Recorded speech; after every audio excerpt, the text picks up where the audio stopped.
Saudara, Kejaksaan Agung memeriksa Robert Bono Susatyo dalam kasus dugaan korupsi timah. Penyidik juga menggeledah rumah tersangka Harvey Mois, suami Sandra Dewi, untuk menelusuri dugaan tindak pidana pencucian uang.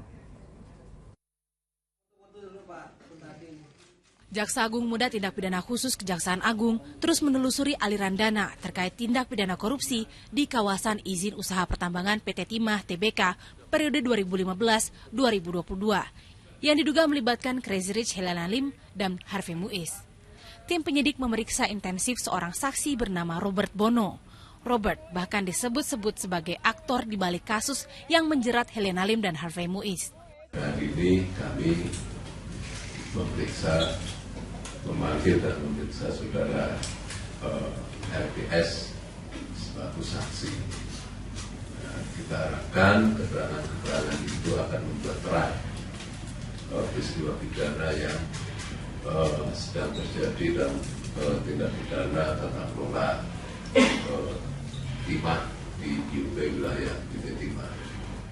Perkumpulan Masyarakat Anti Korupsi Indonesia atau MAKI mendorong Kejaksaan Agung segera menetapkan Robert Bono atau RBS sebagai tersangka kasus dugaan korupsi tata kelola timah di wilayah izin usaha pertambangan PT Timah Terbuka.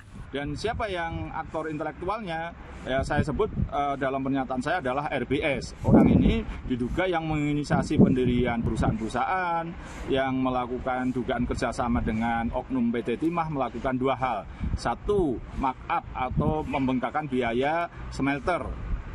Kedua, diduga mengambil konsesi tambang batu bara di lahannya PT Timah dengan secara ilegal.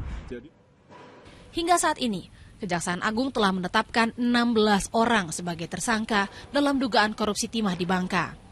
Selain melakukan pemeriksaan para tersangka, penyidik juga menggeledah kediaman Harvey Mois di kawasan Pakubuwono, Kebayoran Baru, Jakarta Selatan. Penggeledahan dilakukan untuk mencari bukti tambahan, sekaligus menelusuri adanya dugaan tindak pidana pencucian uang. Muhammad Nur melaporkan dari Jakarta.